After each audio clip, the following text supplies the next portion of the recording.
Commissioner Peterson Mayberry,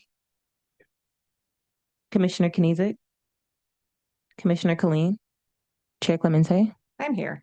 You have a quorum present. Thank you. We have our tablets, so we'll be using those. I have no remarks today.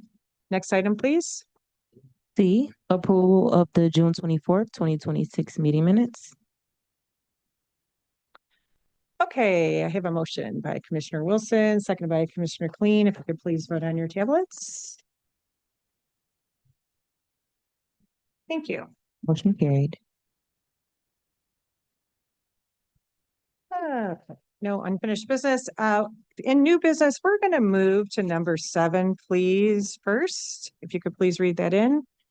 Item 7, requesting commission approval of a 2-year comparable source professional services contract with 2 one-year options to renew with Mario Moro and Associates to serve as a strategic media advisor to the Executive's Office on matters of public interest affecting county operations and the welfare of its residents. And if whoever's present for this item will approach the table and introduce yourselves, please. Good afternoon, technically. Brian Reinhardt, Chief of Staff, Wayne County Executive's Office. Matt Allen, new Communications Director for Wayne County. Good afternoon. Thank you for joining us. I met Matt not too long ago at an event. And so if you will please explain how we're going to be using this contract. Sorry. Madam Chair, Matt Allen, on behalf of the county's representation in this contractual matter with Mario Moro and Associates. The continuation of this contract, or the renewal of this contract, is to continue the continuity of services that have been provided for several years from Mario Moro and Associates. The primary goal is to maintain this relationship that has been so beneficial, mutually beneficial to the county administration for major projects, crisis communications management, mentoring, tutoring, and media relations. The county has seen fit to maintain this relationship because of the vast knowledge and experience of Mario Moro and his associates. It's been very beneficial to the communications team, various directors and leadership within the county administration for various tasks like the State of the County Address and other major initiatives that we've engaged in over the years. And of course, it's also looked at as a great insurance policy in reserve for something catastrophic that may happen in the future. So for those basic reasons, and then there's more, we wish to continue this relationship with Mario Moro and Associates. So this is a new contract, correct? Not a continuation of old contract? That's correct. The old contract expired back in February of this year. Right.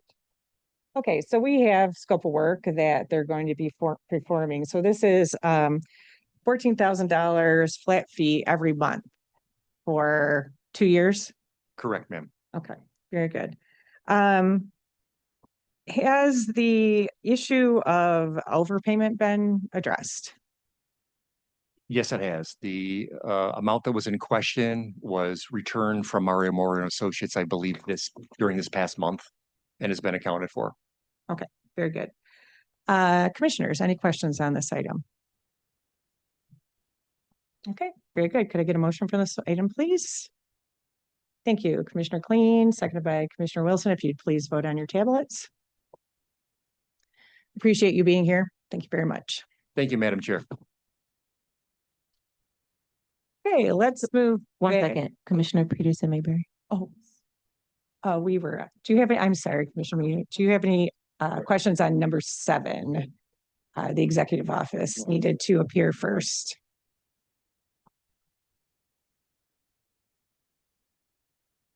Motion carried. Thank you.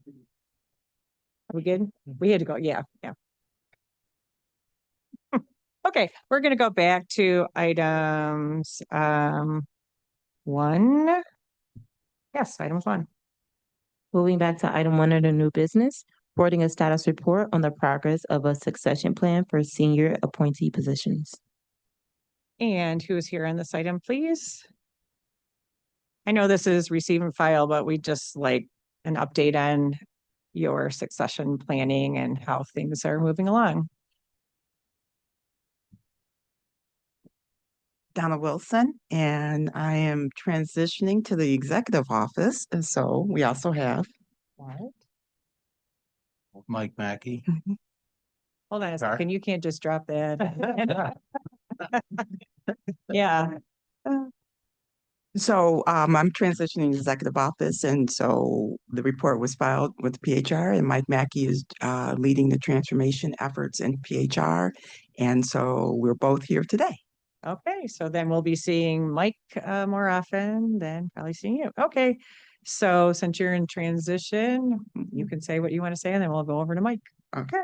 Well, thank you. A receipt and file report, and it updates the numbers for this year and does a little bit of historical or comparison to last year at the same time.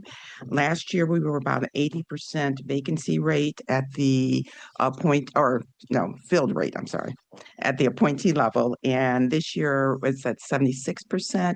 And the difference is mainly some increased positions at the time.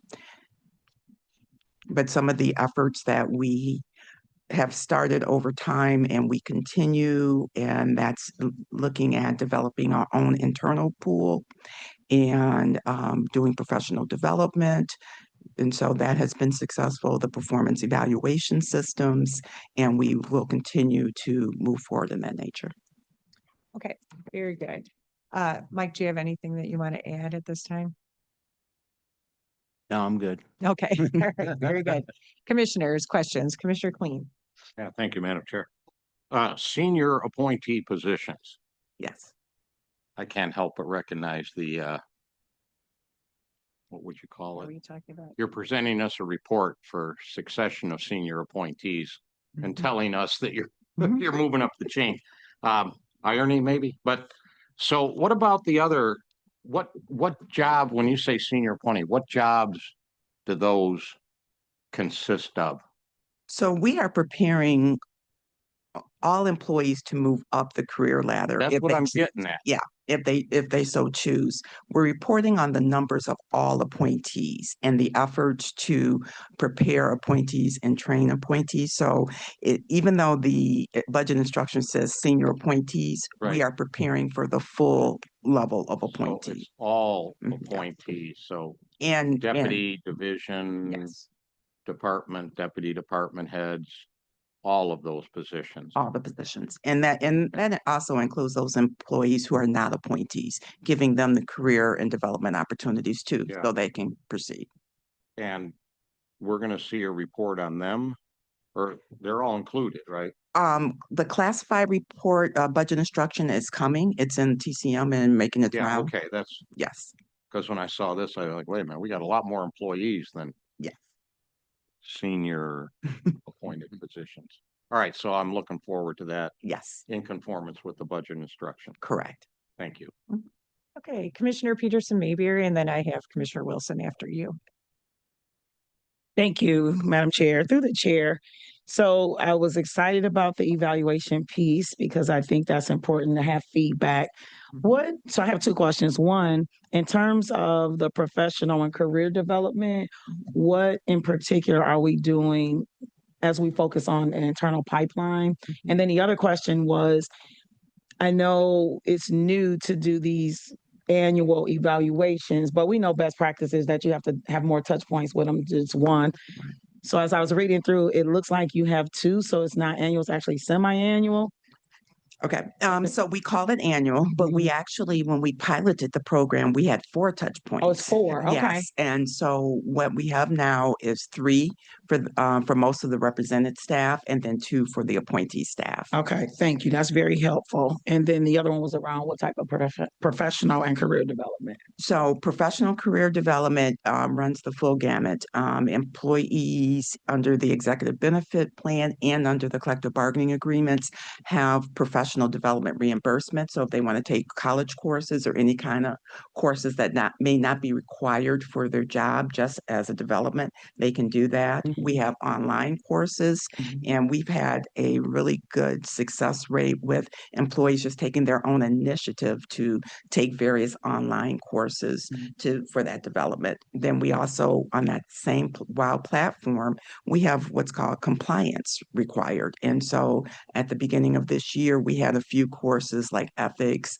harassment, and EEO classes that we required. And so even some may not say, well, that's not professional development, but I do think it is because it helps with your overall career. Absolutely. Thank you. And then how have you seen with all of these new initiatives that you have, what have you seen in terms of success for internal growth? I'm just big on, our internal staff being able to, I think, move up in spaces. And oftentimes we're willing to invest a lot of resources externally to bring people in when we have the talent within that we just aren't putting the investment in with them. And so currently how the selection processes work is that one, we give employees who are represented first opportunities under their collective bargaining agreements. So they will have the first opportunity to compete, and even for promotions. Then once we consider those individuals, then we may look to the outside. But and so outside of county government is one tier, and then outside of maybe their current bargaining unit is another tier. So we do see movement within departments and see promotional opportunities. Okay, thank you. Last question I'll ask around that. Excuse me, can I just ask yeah, one thing sure. that go on with that? So when you are looking at someone, is it based on history of like their historic knowledge versus their college credits, or how do you weigh those two things out? Because we have a lot of people with a lot of experience, but they might not have the education background. So how is that looked at? Both. Okay. So it depends on the nature. So for example, someone who is coming up in DPS and they may not have an engineering degree yet, but they're working towards it. Once they get that engineering degree, then they can start competing for those professional positions that are engineering. Very similar to maybe not a technical degree of engineering, but a business administration degree. We look at their experience and the degree. Maybe my degree is in HR, but I've worked in benefits, I've worked in accounting, and now I have the opportunity to also compete for those roles. So I think it's twofold. It's definitely your experience and your education is a two-tier. And people know that. They've been told Yes. that. And it's on every announcement, what is the qualifications? It says clearly you must have whatever degree or equivalent combination education and experience. Okay, very good. Thank you. Sorry. Thank you. No. And my last question is, during these evaluations, are there career paths that are created for an individual who may want to do something, but yet they aren't sure about what credentials they need to build on so that they get that? So every position that we have, and we are really working to publish a complete classification plan, and let me put it that way, so that if I am sitting at home thinking about where do I want to go in county government, I can look and see what's the requirement. Right now, I can only see what we post or maybe the position I'm in. So we do value that opportunity to look at additional positions that I'm interested in, but always having that discussion with their manager, their HR liaison or HR business partner or central PHR provides them that information. And that's helpful. So where are we with the completion of that classification plan? Right now, we've updated a lot of the job descriptions, and we are attempting to build where employees can see their own job description without requesting it. So as soon as they go into self-service, they can pull up their own job description. And then the classification plan will be the next phase of that. Okay. Thank you, Madam Chair. Wilson? Thank you, Chair Clemente. First and foremost, Director Wilson, congratulations on your upward mobility. It's well deserved. Thank you. Sorry to see you go. But I have two questions here. For the sake of being rhetorical and or at this point confounded, looks like there's a vacancy rate of, you say was 80%, now it's 76%. Is that No, what that was the field rate. I misspoke. That's a what? The field rate is Oh, 70. the field rate. Yes. Okay. 'Cause I'm like, how can you run? Yeah. How can you run an office if you No. got 80% vacancy rate? Yes. Thank you for that clarification. The second inquiry. So there's been a number of people who inquire about job opportunities with Wayne County. I have a plethora of people calling my office asking me what to do. They want to, they want to apply. I send them to the website that you provided for me, which has been great. Thank you so much for that. So in addition, the thing that I have an issue with, and it's not obviously directed at you, but people don't get any response. I mean, I got one guy that applied for a job in M&B, and I talked to some folks in that area, and forgot, meant to get back with them. I mean, this guy been waiting like 3 months for a response. So if somebody gets interviewed and they wait 3 months to get a response back, I mean, they're calling me. I'm like, hell, I don't know what to tell you. I mean, I can just call Director Wilson and see if there's any type of follow through. But that seems to be a big issue here, that people don't get any responses back once they apply for an opportunity to work for this illustrious county we know as Wayne. So we have been working with the HRBPs and the HR liaisons, and what we call that is the candidate experience. And a candidate receives notification immediately upon application that your application has been received. The candidate gets notification when they're scheduled for an interview. If they're not scheduled for an interview or the selected candidate, we have to do a better job in responding to them. And that has been a focus and where we need to go in sending follow-up letters and communications. Yeah. And we have put in a few steps to do that, and dashboards for metrics is one of those. Okay, because a lot of people are interested, obviously, in joining this county in terms of personnel. Yeah. So I don't know if you want to divulge it or not, but you say you're going to the executive's office? Yes. So your position, you have a new position now? I'll be working for the Deputy County Executive, Turfy, and so whatever they need. And I got you. Fortunately, in HR, you get experience in learning organizations, Yes. and so I hope to be of value there. Okay, so I asked that question because I had a reason. Who's going to take your place? Who the heck do I send people to that call me and worry the heck out of me about getting a job at Warren County? Are you the guy? Yeah. You're the guy. Yes. What's your name, my man? Mike Bank. Mike Bank? Mackey, Makki. Why did I hear? Okay, Mackey. Okay. Oh, it's usually Mike. Everybody gets confused when I say my name. It's a tongue twister. Mike Mackey. Yeah. Okay. Thanks, Mike Mackey. I appreciate it. You're welcome. Okay. Thank you, Donna. Thank you. Director Wilson, sorry. Okay. Thank you, Madam Chair. Any other questions, commissioners? Yes, go right ahead. Just one final one. Director, congratulations. I was getting ready to ask Kanisik where you were going. I'm sorry, President. But I just wanted to ask you, I know we were talking, right? Your alma mater. I know when I first got here, we were talking about exit interviews, and I know that was something I'm very passionate about, exit interviews, just so I can make sure that we're closing the loop when employees leave. Where are we with those? So the exit interview response rate is still about the same. We did do some revisions to the questions. We started exploring, instead of waiting to employees leave us, is doing more of a stay interview scheme. And so that's what we're looking at and pursuing right now, doing some pulse surveys on employee engagement, and then also stay interviews to say, why do you stay here as a county employee? And so that's what we are pursuing now. I like that. Thank you. We'll still do the exit interviews, but we thought that, doing the stay interviews helps identify issues before someone leaves. And I think that's a great way to approach this work because everyone doesn't leave disgruntled. So we get it. But for those who are leaving on a good note, they can talk about things that worked really well for them in their career here and some things where there's some areas of opportunity for us because I'm sure they're not the only one who might have that feedback. Exactly. Thank you. You're welcome. Yeah, I like that idea. Thank you. Okay, any other questions? Well, congratulations, Thank you. and we'll be talking to Mike more often. We're going to just move on to 2 and 3, and we'll take the 3 receiving files together.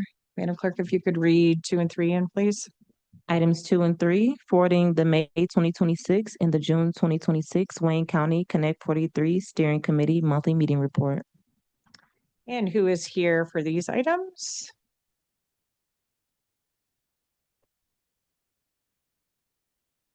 Okay.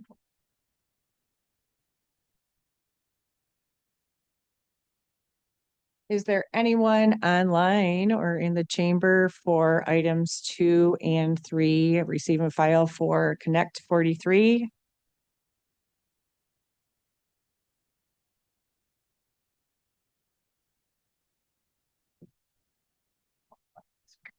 We have talked about this, having someone present, yes.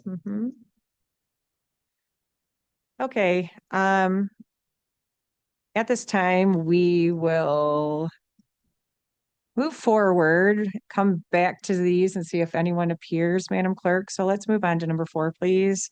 And 5. I'm sorry, not 3. No, 4 is Oracle too. Let's move to 5 and 6 because they're both IT.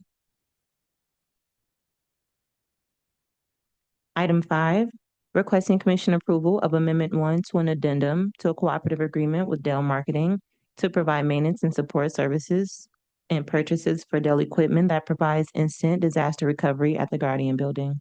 And item 6, requesting commission approval of Amendment 2 to a 2-year addendum to a cooperative agreement with Dell Marketing for maintenance and support services for the EMC Corp storage attached network and Dell VX Rail environments at the Plymouth Data Center. Okay, let's start with number 5 about the disaster recovery. Gentlemen, if you would like to introduce yourselves, please, and tell us what we're doing here. Sure. Hector Roman, CIO, Director of IT for Wayne County. Ryan Hayes, Division Director of Computing and Infrastructure.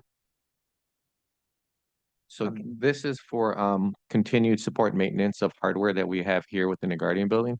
The hardware runs virtual servers that has some run services for the Guardian Building and some services for other buildings downtown. Okay, and then, so this is just for the Guardian Building, number 5, and some things downtown. Okay, Correct. Yep. and then number 6 adds on the data center. Correct. Okay, and it's all disaster recovery. Not the Plymouth Data Center. The Plymouth Data Center runs a different environment, some terminal servers and some other things. And it also contains our primary SAN, where a majority of the county's data is stored for internal servers. And these combined contracts go over the threshold, right? That's why they're my deal. That's why they're kind of together. I here. believe cumulative, yes. Yes, okay, okay, very good. All right, commissioners, any questions on these items? Commissioner Kleen? Thank you, Madam Chair. So this is disasters as in somebody gets into our system and steals our data? These particular contracts are just support and maintenance for that equipment. So if a hard drive fails in that equipment, we make a phone call, they send us a new hard drive, we put it in. So this is just Okay, doesn't ongoing. have to do with data. Correct. This is ongoing support and maintenance. Correct. And then also too, if there's like if there's a issue with the server at the primary data center in Plymouth, it would fell over to the Guardian Building.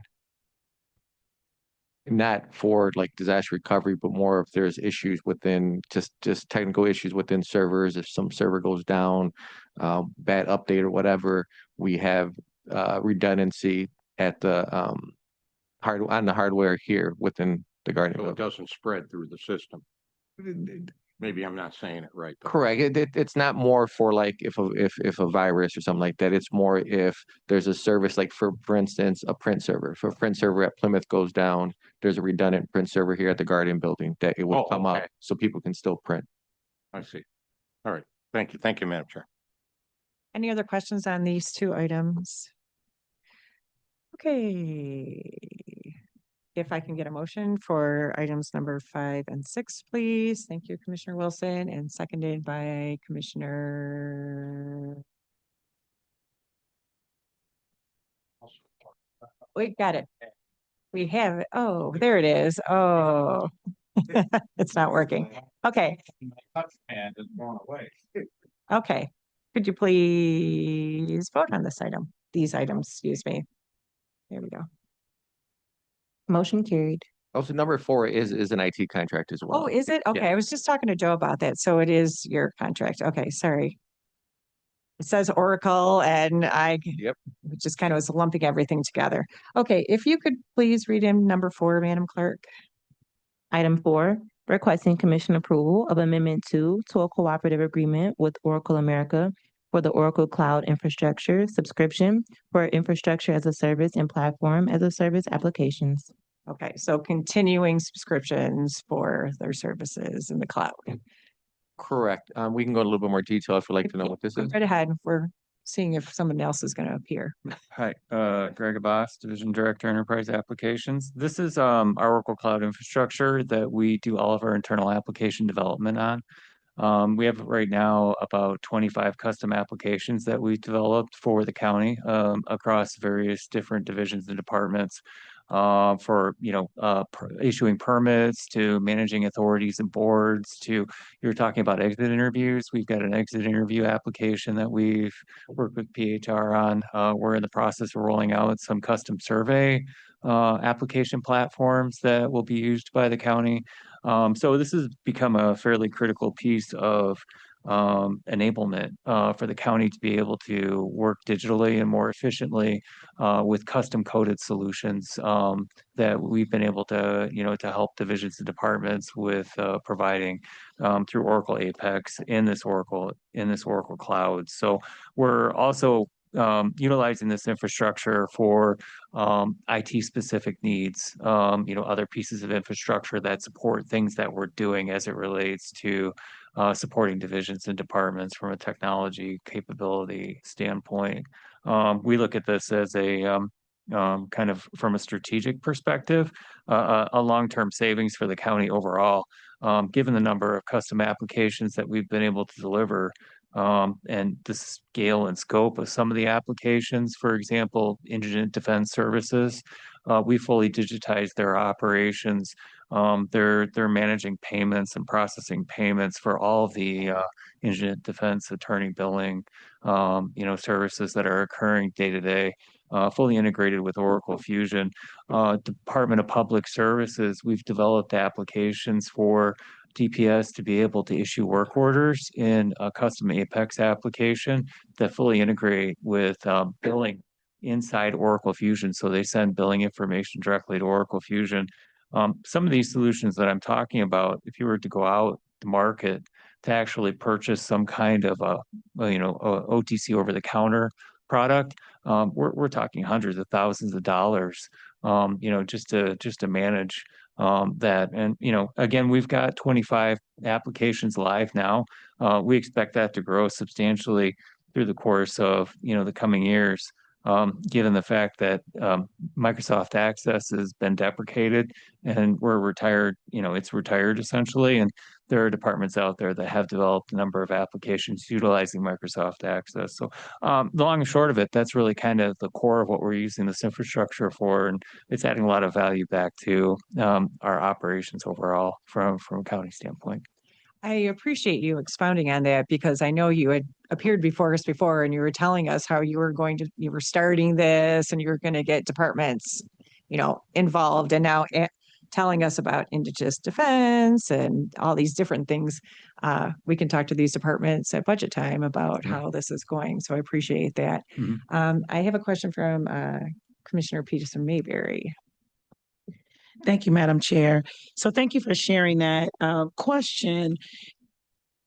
the dollar amount that we see here, this is for infrastructure subscription, but what do we see as a annual subscription cost going forward? Because I'm assuming the amount is high now because you kind of have to build this. But in order for sustainability beyond the build out, what type of costs are we thinking about that we'll see each time? Sure. So this is again a second amendment. So the first year we're averaging less than $100,000 a year. So the $250,000 commitment, that's the minimum commitment that Oracle requires to have a pay-as-you-go model. So we're only paying what we use. So we're using about $4,000 a month. So we're only paying $4,000 a month. Okay, so the 250, this is not to exceed that, but that's Exactly. their minimum. Correct. Okay, Exactly. so, okay, so that's helpful. Thank you, Madam Chair. Welcome. Any other questions on number 4? Yes, Commissioner Clean. Thank you, Madam Chair. We see a blizzard of subscriptions come through. And I think there was a discussion at one time to kind of align them all so that the subscriptions kind of expire at the same time for keeping up with it. How many subscriptions do we have? More or less? With Oracle? With Oracle? Well, just subscriptions for our IT services, period. Above and beyond. Is it just Oracle that we have subscriptions with? No.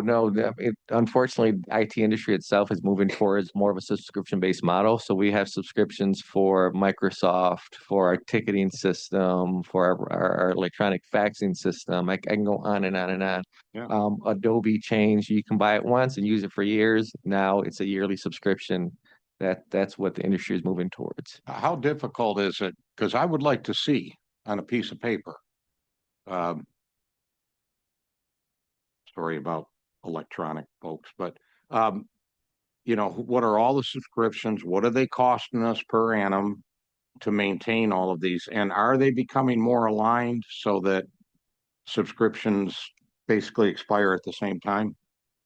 From an IT perspective, we could provide you that information. And I know previously for Oracle, as far as Fusion, those were different. They had different end dates. And I think you were trying to work on having those expire at the same time. Right. But we can provide that information from contracts that IT maintains. And I don't know, I would imagine the chair would like to just see that and have it as a reference, not like we want to report every month on that. But we Sure. talked so much about this recently, and it seems like the number of subscriptions we have for IT stuff has exploded over the last year or two. So just as a, I don't know, a placekeeper or whatever, here we are right now. Here's all the subscriptions we have out there. Sure. And if we can that's provide it. easy enough to do, I don't want you to put like, 50 hours or anything to No, it. we have that information. We If can it's a provide it to the push a chair. button kind of a report, it would be great to see. Okay. Thank you. Thank you, Madam And you Chair. can send it to us electronically. Sure. Thank you. In an envelope. You can get yours in an envelope. I'd like mine electronically. I'm not gonna have to do 2 different modes. Thank you very much. I appreciate that. Thank you, Commissioner Clean. Okay, so going back to 2 and 3, which are receive and file, is there? We need to. Oh. execution on number 4. Oh, I'm sorry. I'm trying to move ahead. Thank you, Commissioner Wilson, for your motion on number 4. Do I have a second? Yes, or Thank you, Commissioner Clean. Okay, all those in favor of number 4, if you would vote on your tablet, please. Motion carried. Thank you, Madam Clerk. Is there anyone?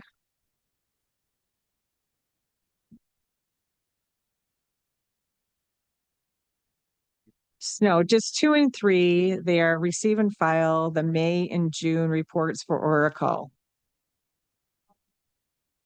Somebody should be calling in. Oh, Mike's calling in. Okay. Thank you. We could.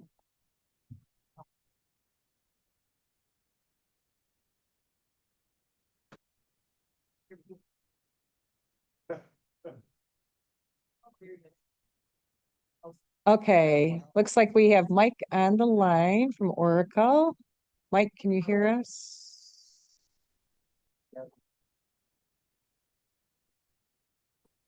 Hey, sorry guys, can you guys hear me? We can. Okay. Okay. Yeah, apologies for that. I was off today and missed that we were on the agenda. So I'm calling in. Hopefully the background isn't too bad. Nope, we can hear you. Okay. So we're talking about the May and June receive and file reports from Yes. the Connect 43 Steering Committee. Quick Yep. highlight, Yep. So mainly what's going on, I mean, June, what's going on in June? Yep. Yeah. So where we stand now, we're prepping for the year end close. So this will be our first year end close out of the Oracle system. So that involves a few things that'll be different from what we did in JDE. So there's a lot of preps on that. We're still working through items related to month end closures for prior months. There's some subledger accounting items, as you may have saw on the ERP slide. Particularly related to PPM, as well as some payroll posting integration items that there's two teams working on that. We have moved, and I think I might have mentioned this at the last meeting, to a sprint planning methodology for ticket resolution with our escalated Oracle tickets. The benefit to that is we think it'll be better transparency and more efficiency because it not just prioritizes tickets, but it makes sure that the resources that those tickets are being assigned to are being accurately planned for so that their capacity isn't getting overwhelmed by the number of tickets just based on the knowledge and expertise and then the particular types of tickets that are coming in. Uh, on the EPM side, we've successfully loaded successfully tested and validated the load of the various versions of the fiscal year 27 budget that's been presented to commission. And this will be kind of the first time that we will do a EPM to ERP load for the fiscal year 27 budget when it's adopted. So the EPM process is moving along as expected.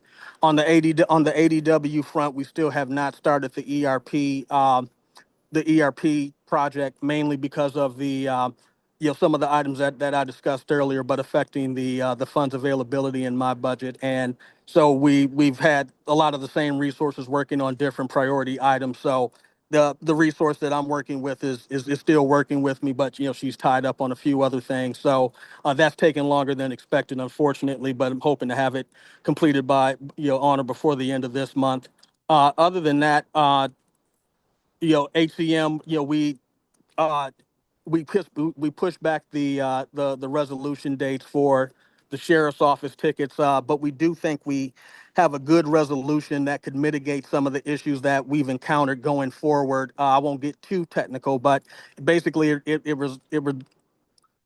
it's around the design of the time and labor rules for the particular sheriff's office groups, and we think that a change in the time card design really will mitigate some of the issues we found with sheriff's office in particular with some of the rules that have created some of the issues that have been longstanding that the group is working to achieve. But we do expect to have all of those items resolved by the end of the month. And then the longer term solution is still somewhat of a TBD, but we're targeting before the end of the fiscal year to have the longer term solution in place.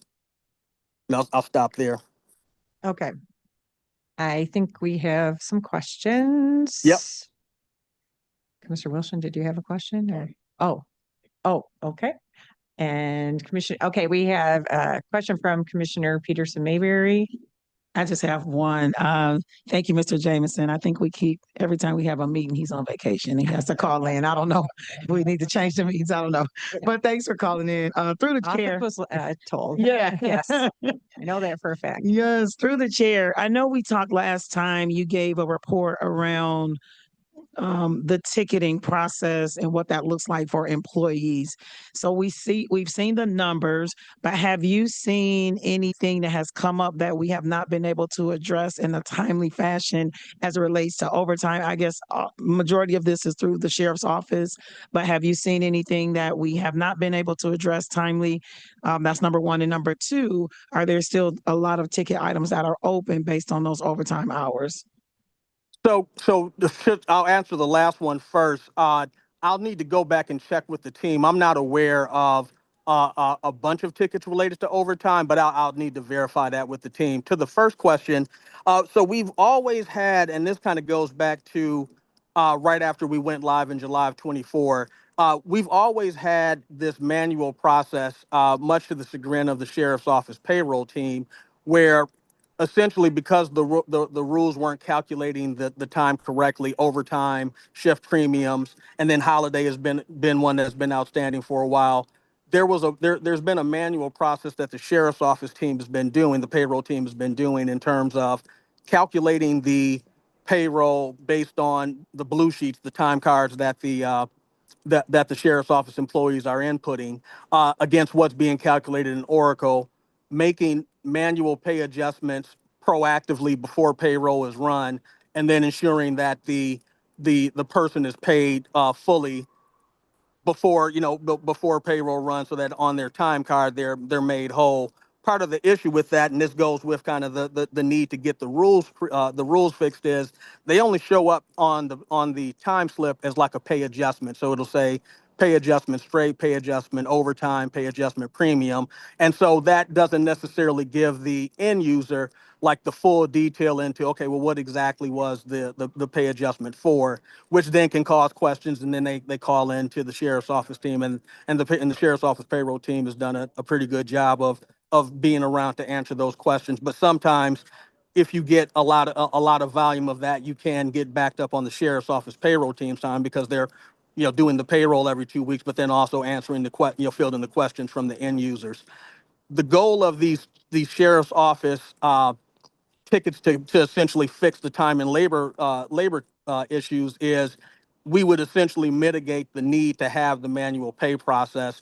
But what that entails is ensuring that when those fixes are put into production, we can go through a few pay cycles and not see the issues. Unfortunately, what we ran into midstream from the last time we talked is some of the fixes that worked in non-production had an issue in production, so they had to go back and review, okay, well, what has changed, or what's different between the non-prod environment where we validated it and and production. So that caused the delay. But the general premise from for this body's information is there's always been a manual process of calculating payroll for sheriff's office and comparing it to what's being calculated in Oracle. And if there's a discrepancy, making the adjustment through Oracle's pay adjustment process. And then that essentially would make the employee whole. Not to say that happens every time, but they've done a very good job of mitigating like the payroll issues now that we've had this process. What we need to do through these tickets is have Oracle do all the calculations correctly every time, so that we don't have to do the manual pay process, which admittedly on everybody's behalf, takes more time than it should. And thank you. One more, actually, just to follow up, Yeah. Mr. Jameson, and I think that's the challenge, because the more manual processes that we have in place, the more for human error.